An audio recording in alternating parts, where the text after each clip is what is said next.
Meu nome é Silvio Eduardo Alvarez Cândido, eu sou docente do Departamento de Engenharia de Produção aqui da UFSCar, na área de Estudos Organizacionais e do Trabalho.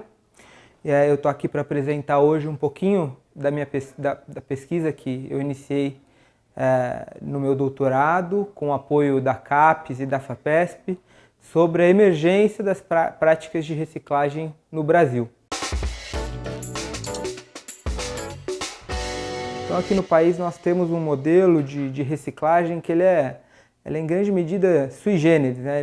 Ele é bem específico do país e eu estava muito motivado em entender em uma parte da pesquisa como isso tinha se constituído, né? Como tinha se constituído esse modelo das cooperativas, muito baseado também no trabalho informal, às vezes, por vezes, em que um monte de catador abastece uma indústria de reciclagem que floresceu nos últimos anos. Então eu fiz um recorte temporal, analisando o período mais ou menos entre 1985 e 2010, para compreender como essa dinâmica foi se construindo ao longo desse tempo.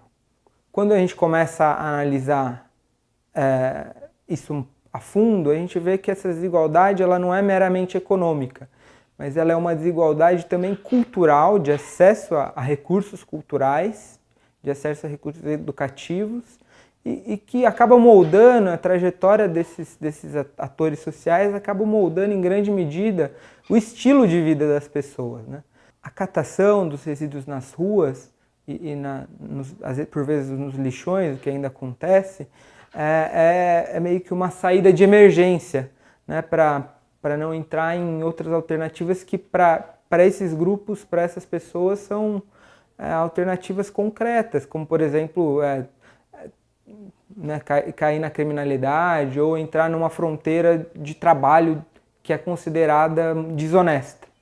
Mas é somente a partir dos anos 80, com o surgimento principalmente a partir dos anos 80, com o surgimento da questão ambiental, que há uma mudança bem significativa no status social dessas atividades.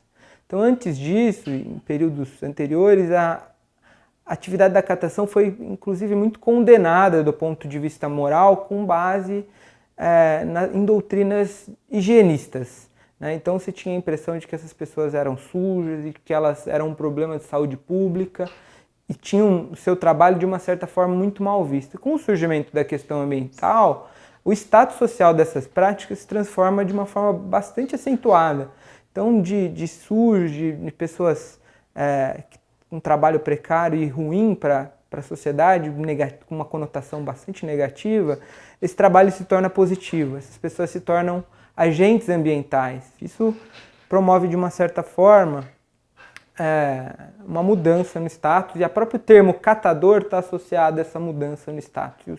E o surgimento do termo reciclagem também acaba sendo um reflexo e algo que molda essa forma de ver mais positiva do trabalho dessas pessoas.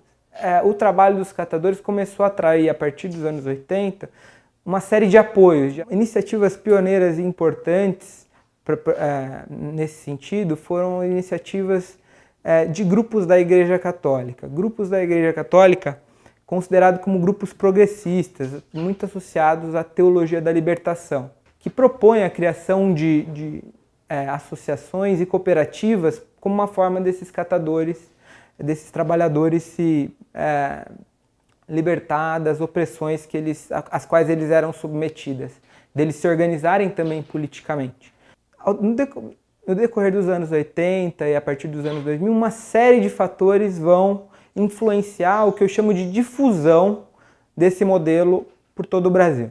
Então, uma primeira questão é um movimento que estava ocorrendo no campo, que eu chamo de campo dos resíduos sólidos, e nas prefeituras, em grande medida, que são responsáveis pela gestão desses serviços nas cidades, de racionalização da gestão dos resíduos sólidos. Então começa a existir toda uma cobrança e as prefeituras começam a reagir a isso para que, por exemplo, se acabe com os lixões, práticas de gestão dos resíduos totalmente inadequadas do ponto de vista ambiental. Então começa a haver um movimento de fechamento dos lixões, de estruturação dos aterros. E quando isso começa a acontecer, as prefeituras começam a se deparar com um problema muito básico. Para fechar o lixão, eu tinha que lidar com uma quantidade razoável de trabalhadores que vivia e morava no lixão.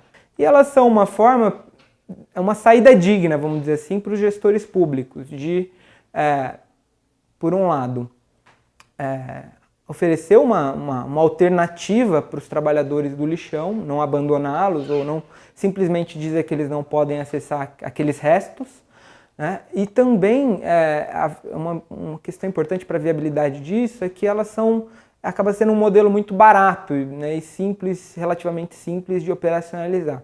Então as prefeituras começam a ser também catalisadores da difusão da reciclagem solidária. Então, depois de todos esses movimentos que impulsionaram esse processo de difusão, eu fecho a minha pesquisa falando um pouco de uma consagração que teve ao modelo, que aconteceu mais aí no final dos anos 2000.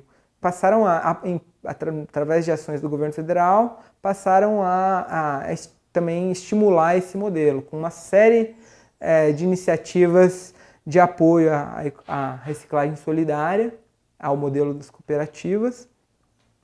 E também, no final do segundo mandato do governo Luiz Inácio Lula da Silva, com a aprovação e a articulação para aprovação da Política Nacional dos Resíduos Sólidos, que reconhece e que consagra, de uma certa forma, na legislação, na política nacional, esse modelo, colocando ele como o modelo preferencial de reciclagem para o país.